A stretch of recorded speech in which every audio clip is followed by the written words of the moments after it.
चलिए आज एक ऐसी डरावनी कहानी की परतें खोलते हैं। एक ऐसे आईने की कहानी जिसमें एक बहुत ही गहरा और बदला लेने वाला राज कैद है। कहानी की शुरुआत, पता है, किसी किरदार से नहीं होती, बल्कि एक पुराने अंधविश्वास से होती है। एक दादी की कही हुई एक डरावनी चेतावनी, और यही चेतावनी आगे होने वाली हर अनहोनी की नींव रखती है। तो पहला हिस्सा है दादी की चेतावनी।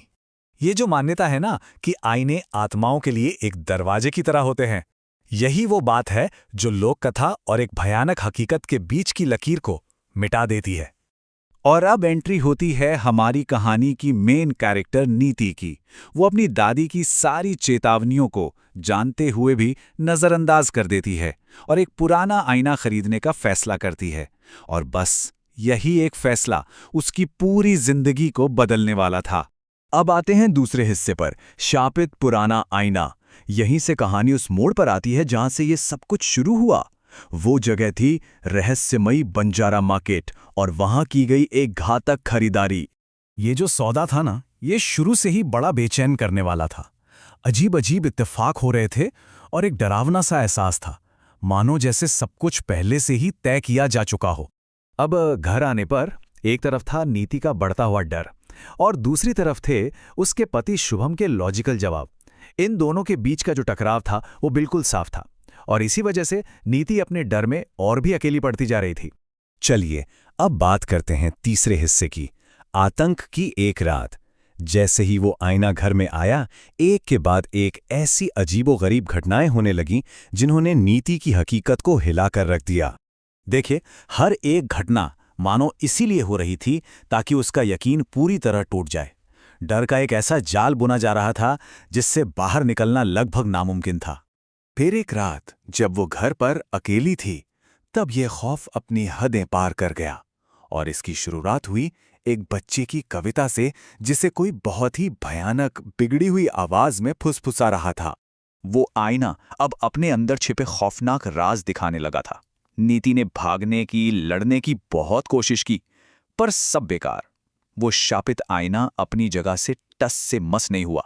वो आत्माएं एक तरह से उसके साथ खेल रही थी, कभी उसके पति की आवाज निकालती तो कभी उसे बाहरी दुनिया से पूरी तरह काट देती। वो बस ये पक्का कर रही थी कि नीति के पास भागने का कोई रास्ता ही ना बचे।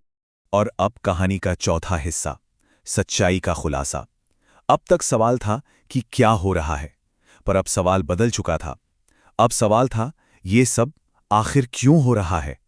क्योंकि अब वो आत्माएं अपना असली मकसद बताने वाली थीं।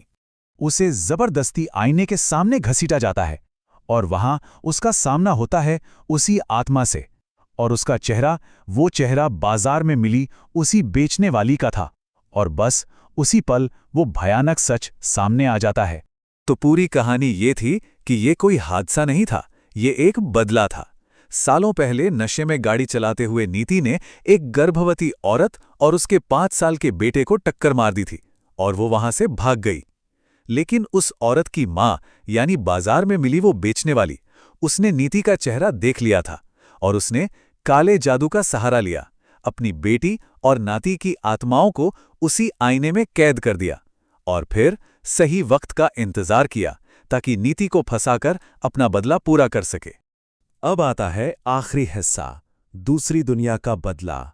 सच तो सामने आ चुका था, और अब बारी थी उस अंतिम, उस भयानक बदले की जिसके लिए वो आत्माएं इतने सालों से इंतजार कर रही थीं।